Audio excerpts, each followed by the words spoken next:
The Dharma, incomparably profound and exquisite, is rarely met with even in hundreds of thousands of millions of copies. We now can see it, hear it, accept and hold it. May we realize the true mind of the Tathagata. Today is day 5 of this November session here at Mountain Gate in 2023 in northern New Mexico. And I'd like to share with you an email that came to me from a student. It has to do with suffering. And before we get into this, let me give you some other points that are relevant. When Roshi Kapleau went to Japan the first time, he went as an official court reporter for the war crimes trials in Japan. He had just been a court reporter for the Nuremberg trials in Germany. And I believe he was the head court reporter in one of those, or maybe both of those places.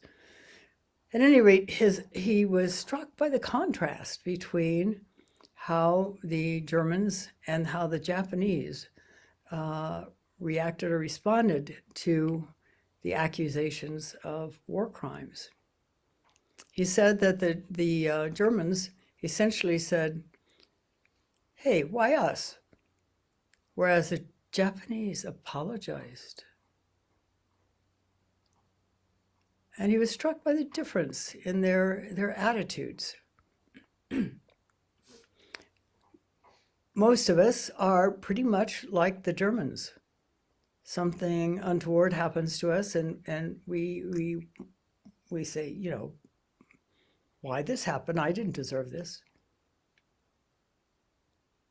It's very interesting that the Japanese actually apologized for the pain and suffering that they created, and they are continuing to apologize. Yamada Mitra-roshi, who died quite a long time ago at this point and was Harada Shoda Roshi's teacher at Shofukuji, went after the war to the various areas in Asia that the Japanese had brutalized during the Second World War and apologized. He led services for the dead, and his Dharma successors have continued this practice. Other Japanese lay people, such as Yamaguchi-san, have done the same thing. And it was a very big contrast between that response and the German reaction. In addition, you've heard the story about the man who came to see Roshi Kapleau 10 years after the end of the war and had been in the invasion of Normandy, which was an extremely bloody battle. Many, many people died. And he survived, was sent back to New York City where he lived, and it couldn't function. He was so distraught at the amount of suffering there was. All he could do was wander the streets of New York, so engaged in the question of why is there suffering, that he would bump into light posts. And finally, after 6 months of such deep questioning, and this is a lesson for all of us, actually, he came to an awakening experience. However, he had no way of continuing or deepening it. And so when he came to see Roshi Kapleau, it was simply a dim memory. And this underscores the need for continuing practice, continuing deepening practice, because not only is there the possibility that we will lose what we have gained, or rather gain back what we have lost in the positive sense, by slowing down on our practice or stopping our practice. And I know people who have done that, sadly. In fact, my first sesshin, which is a 4-day sesshin at Rochester, there was a woman that I really connected with, and she and I and another woman stayed up till after midnight chatting. And she told me that it was the first sesshin she'd been to in a year. She'd had a small kensho the year before, and she wasn't interested in practice after that. But thankfully, after a year, she did get reinterested and started coming back to sesshin. When Roshi Kapleau went back to Japan the second time, he went as a Zen student, or he went to become a Zen student, I should say. First training with Nakagawa Soen Roshi, who was quite liberal, and it's a very interesting thing about the Japanese way of educating people.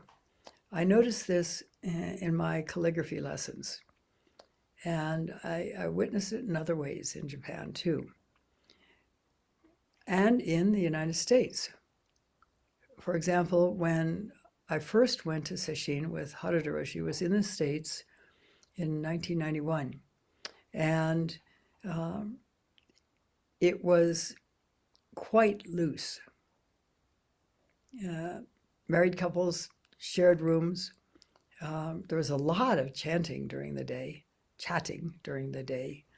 and things were quite informal. And Roshi left them at that. But gradually, over the years, he slowly began to bring it back, or not back, but bring it into more and more focus, these sesshins. And now at Tohoma Monastery, which was the outgrowth of those early sesshins in the United States, people are by and large much more focused and don't do a lot of chatting. In fact, they rarely do any chatting because they're absorbed in their practice. So the gentle way in which he brought more focus into each sesshin was admirable. And this was how it was with Nakagawa Soen Roshi. Recognizing that Philip Kapleau, who was a middle-aged businessman at the time and had only gone to classes at Columbia University under D.T. Suzuki to learn about Zen, had never sat, as far as I know, and so he went to Nakagawa Soen Roshi. So Soen Roshi recognized his limitations at the time and told him all he had to do was sit 1 hour a day, and he could stay at the temple. He was not allowed to sit in the zendo. That was for serious monks. And so he did that.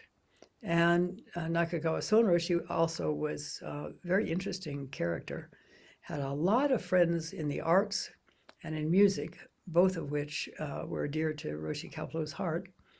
And he would take him along to these meetings, these parties, these events with his friends, and translate for him because he spoke English. Then after 3 months, he decided that Roshi might be serious enough and ready to actually go to a sesshin. So he knew Daiun Sokaku Harada Roshi, then who was the abbot of Hoshinji, and arranged for him to go to the Rohatsu sesshin, which is really diving in at the deep end of the pool. Roshi, who had only ever sat maximum an hour a day, was suddenly thrown into sitting many, many, many hours a day. And not only that, but not in a chair. He had to sit in one of the two positions. In fact, I'm not sure there was a second position possibility in the zendo. which there is at Sogenji. You can sit either cross-legged in one of the cross-legged postures, or you can sit seiza at Sogenji, but I'm not sure seiza was an option at Hoshinji. And he translated, he stayed and did the sesshin himself and translated for Philip Kapleau, who fainted the last night from the pain of trying to put his legs in some form of cross-legged position. He was not at all flexible. By the time I knew him, he was sitting full lotus all the time. But that was many, many years later. That was about 30 years later, actually. So I had plenty of time to limber up. And fortunately, Mitra-roshi did yoga. And so he took up yoga and began to get more and more flexible. And so he was able to do that. But his first sesshin was brutal. But he was very close to coming to awakening, apparently. It is common, or it was common at Hoshinji back then, for people attending this sesshin, if they were really, really getting deeper and deeper and on the verge of having Kensho, the monks would stay up with them the last night and take them elsewhere and really work them over with the kyosaku, the encouragement stick. And by that time, Roshi was in such pain already that he simply fainted from the pain. And Tongan Roshi, who wasn't Roshi back then, but was simply a monk at Hoshinji, somehow in that post-war era where people had almost nothing, managed to come up with an egg. I'm sure it was a raw egg because that's how they eat them in Japan. Well, not nowadays, but back then that's how they ate them, on top of a bowl of rice. And there was no rice, but he brought Roshi the egg to help revive him. And Roshi stayed at Hoshinji and continued to train.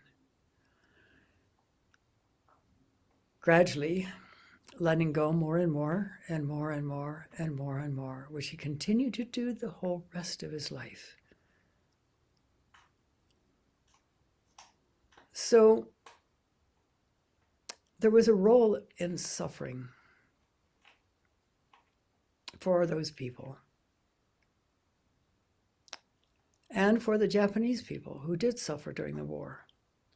They were originally believed the propaganda that it was a war against the great imperialist forces that were trying to take over the world. And then when they realized that they'd been duped, they were seriously apologetic. So let me read this message, this email from a student. I was talking with a friend, and he said, if everything is perfect, whole and complete, why is there extreme suffering in the universe? And of course, all you have to do is tune into the news these days to see the extremity of suffering. There is so much brutality, so much pain and suffering, so much war, so many accidents, so much sickness everywhere.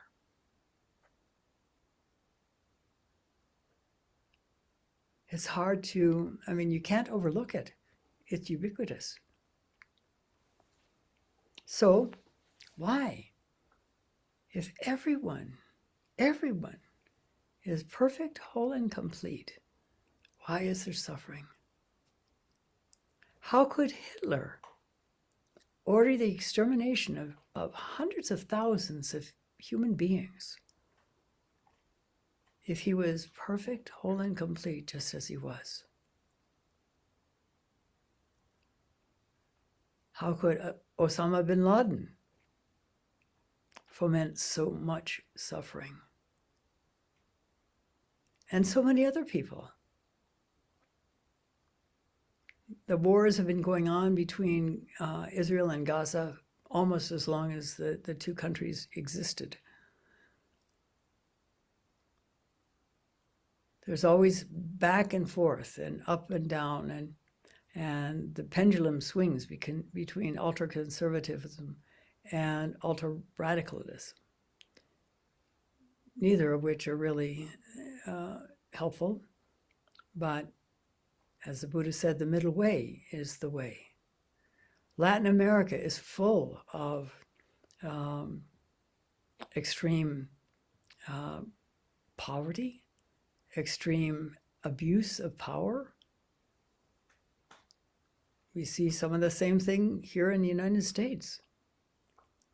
Despite our high level of income potential for people, there are certain groups of people, because of the skin color or because of their sex, who are limited in what they are, in essence, allowed to do in society.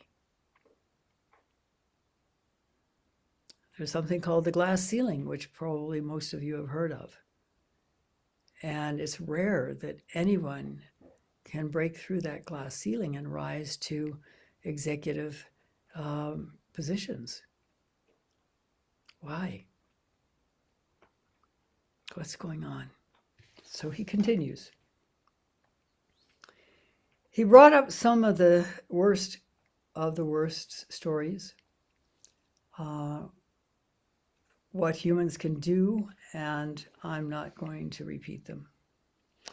I didn't really have a good answer, I thought, and of the chant. I thought of the chant. With the darkness there is light, but do not look for that light. Within light there is darkness, but do not look for the darkness. No, that was not quite it. But anyway, the first part is correct. I also thought of a talk I heard by Thich Nhat Hanh, where he said, I would not want to be in a world where there was no suffering. That's interesting because, as you probably know, Thich Nhat Hanh worked relentlessly for peace. I'm not sure that would have been possible if there hadn't been suffering. And there's a clue.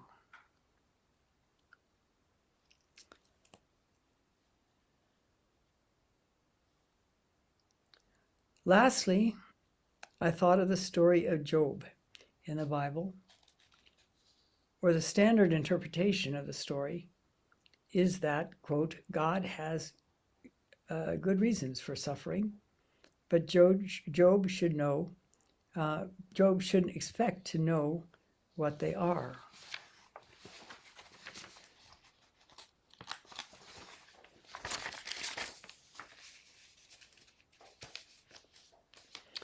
I believe the causes of suffering are not able to be known by the thinking mind. Well, I think I would disagree with him on that. I think it's pretty obvious to us that there are some reasons for suffering.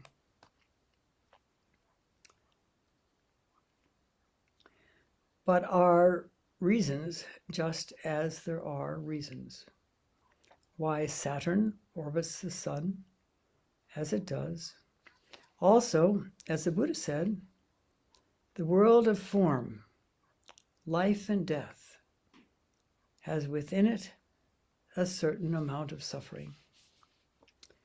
Well, this type of contemplation satisfies my mind.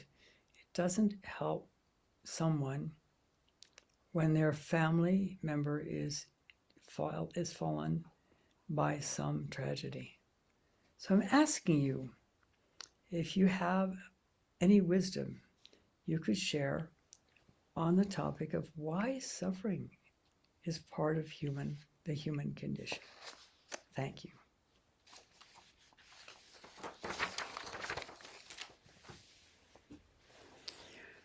And suffering is part of the human condition, but there is suffering and there is suffering.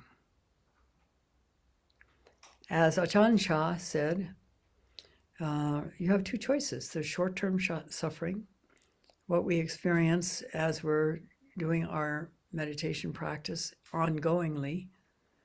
Our legs begin to hurt, our back begins to hurt, we get bored, we get restless, we want to do anything but that's temporary suffering if we persist. Because as we continue to work with our letting go through the felt sense, the extended out breath, we begin to let go of the things that cause us suffering, which is essentially our ideas about ourselves, our ideas about other people, whether blacks are less intelligent, which is false, whether women should just be the little wifey in the kitchen and let her husband take care of the finances and the income, and she should just take care of the kids. There are a lot of assumptions, cultural beliefs that people have that cause suffering. And then there's a cultural assumption that when something happens to you that is painful or difficult or tragic, somewhere there's some fault in your life for this, and well, it's inescapable.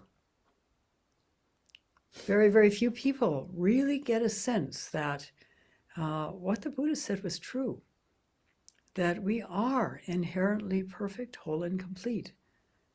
But because, he added, the minds of human beings are turned upside down through delusive thinking, they fail to perceive it. The greater suffering that Ajahn Chah spoke of is when you don't do the practice, you don't have a practice to help you realize that letting go is going to be making a big difference. Then the practice, the suffering goes on for the rest of your life. We have a way out of suffering, and that is one of the Four Noble Truths. The first truth is that life is characterized by what is called dukkha, which is sometimes translated as suffering, but really is a full range between just plain boredom, restlessness, and anguish. And if we look at our lives, we probably experience the whole gamut.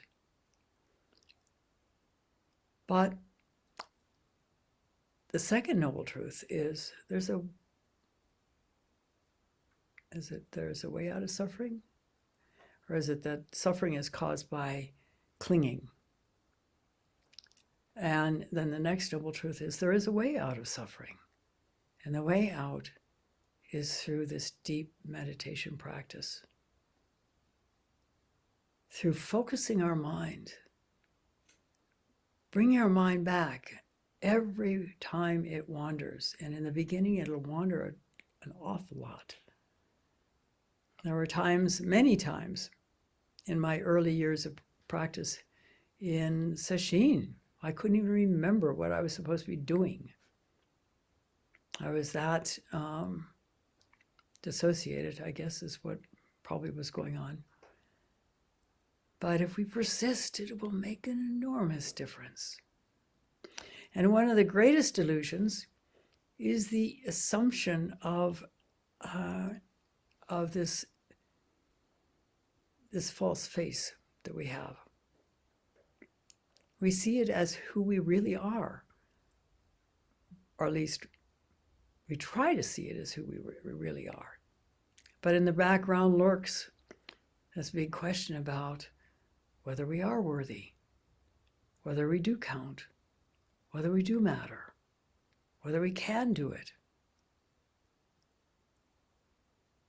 And so many times, the way we grow up, that false face gets built and reinforced.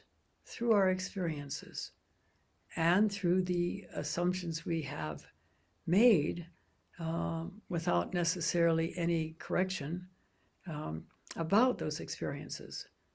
It's very common, for example, for children, when the parents divorce, to assume that they, the children, if they'd only been better kids, the parents would have stayed together. Whereas that's far from the truth. The parents divorce because there's something between the parents that is not happy, maybe even brutal, and so parents divorce. But it is classically known that the kids involved will assume it's their fault.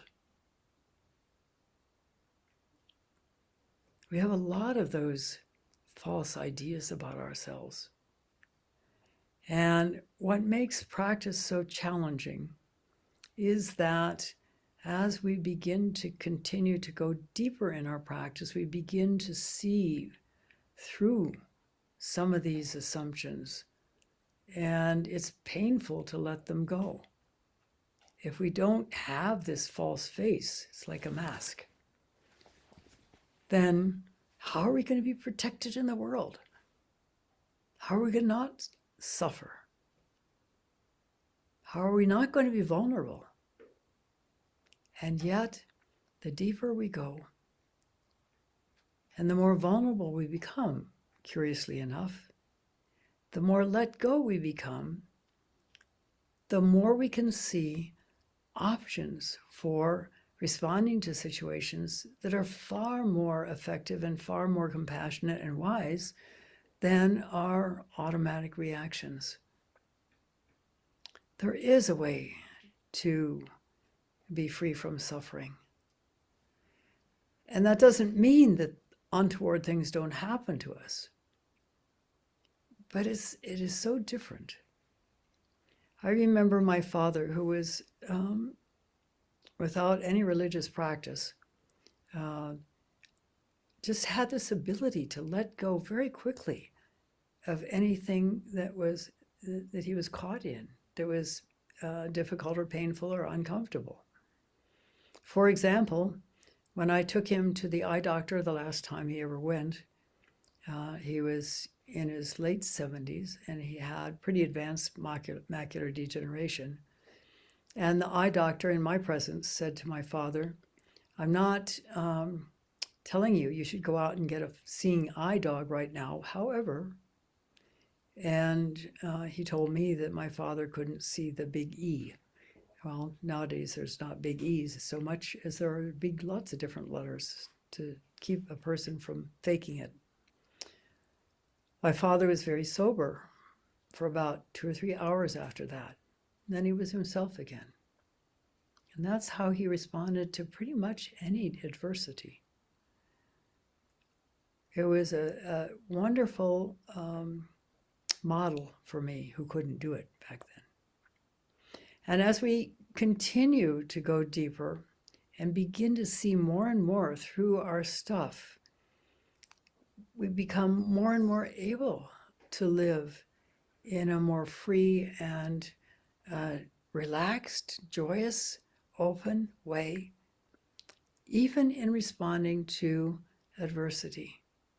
Things will always happen, but how we respond to them, whether we react to them or whether we respond to them, will make an enormous difference.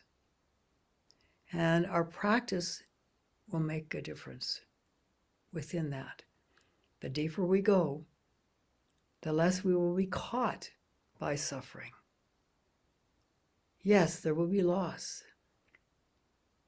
These days I was thinking that, for example, the truck that rolled recently and will probably be totaled was donated by a student of mine in California who has since died.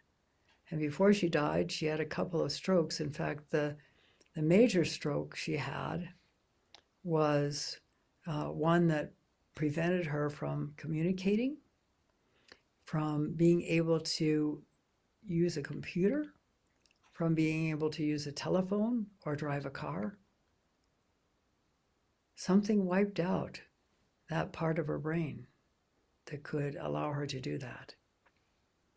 And it was clear to me that she could think, but she couldn't communicate, because I had heard about this before I saw her for the last time in the nursing home, where she would just mumble.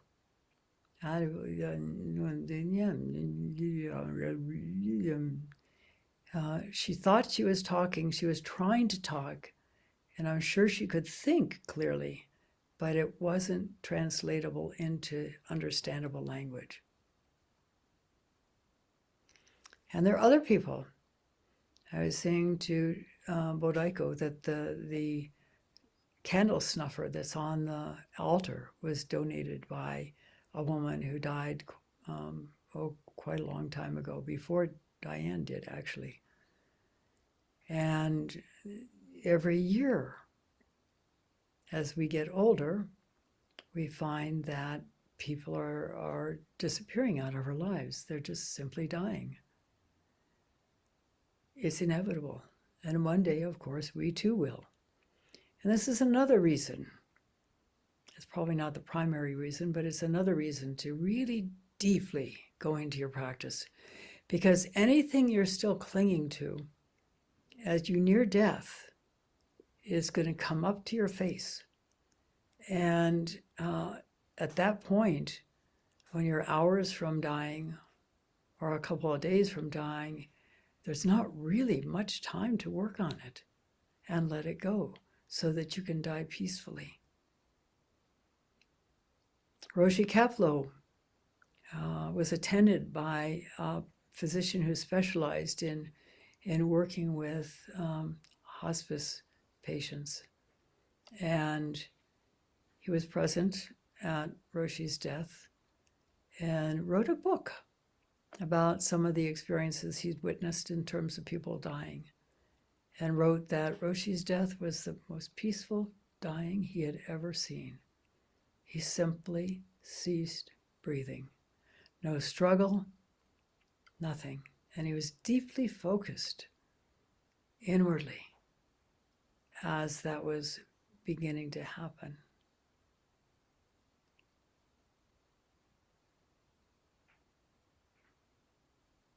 There are many benefits to working on letting go far before it's time for you to really do the great letting go.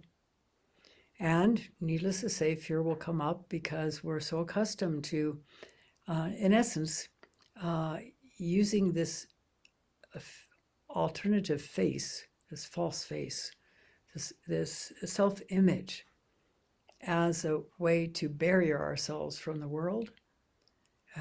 As it begins to diminish, we will find ourselves so much freer and so much more able to respond to situations in ways that don't cause suffering. It's worth doing a long time ahead of time, because it is an incredible practice. It's challenging, of course, because we don't want to let go of where we're attached, ironically, because we fear being essentially naked in the world. And yet, letting go of everything, we can simply receive what comes to us, as Mitra-roshi learned and realized, actually. And we see that in action with his behavior. Things are simply not a problem for him. The same way it was with my father. He would receive and take it in, work with it for an hour or two or three, and then it would be gone. No suffering left. No suffering, really. It was more like he was investigating what the problem was. So this is the answer to my student who wrote, "Why is there suffering?" In a nutshell, because we are attached to particularly the self-image. This is why wars start. This is why murders happen. Because somebody feels insulted in such a deep way that they want to get even, they want to get back, they want to hurt the person that they feel caused them to suffer, whereas the suffering really was in their own mind. And so we have this sad state of affairs where there are so many situations in the world these days where there is extreme pain and suffering. I can only imagine what life in Ukraine would be like right now. Never knowing when the next drone would drop a bomb or do some form of attack. No matter, even if you're in a supposedly safe place. It used to be that hospitals put a big red cross on top of the roof so that any airplane would recognize that these are hospitals and they would not attack them.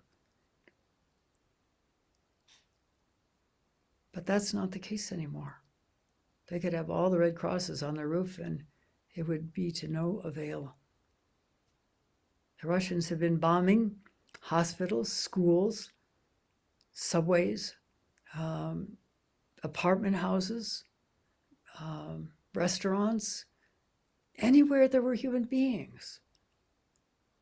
It made no difference to them whether it was a compassionate situation or not. And the same is going on between Israel and Gaza. Where did it all deteriorate to? Why? Because people are so attached. I want my stuff, and I'm not going to share it with you. I want to own Ukraine. I want to get all the Palestinians out of Gaza. I want to protect my Palestinian property by attacking Israel. I mean, there's so much of this going on. But there is a way out. And the way out is letting go of those attachments that drive us to create suffering. And the best way I know to do this, the only really effective way I know to do this personally, is to do ever-deepening Zazen. There have been people who realized that innate freedom and let go their attachment in other spiritual practices. And that's important as well. But in terms of what we do in the Zendo here, we have our meditation practice, our extended breath, and for those of you working on koans, also the koan work along with the extended breath, and always the yearning to be free, and the sense that you can reach far enough through the breath that you will meet that innate perfection and you will become free. It's a long haul. I watched Roshi Kapleau, who was in his 50s when I started practicing with him, and died just short of 91, working constantly, without gaps, on his attachments. And I could see that he was letting them go, letting them go, letting them go. And he became fairly early on deeply humble and very wise. So I thank you for listening. We'll stop now and recite the 4 vows.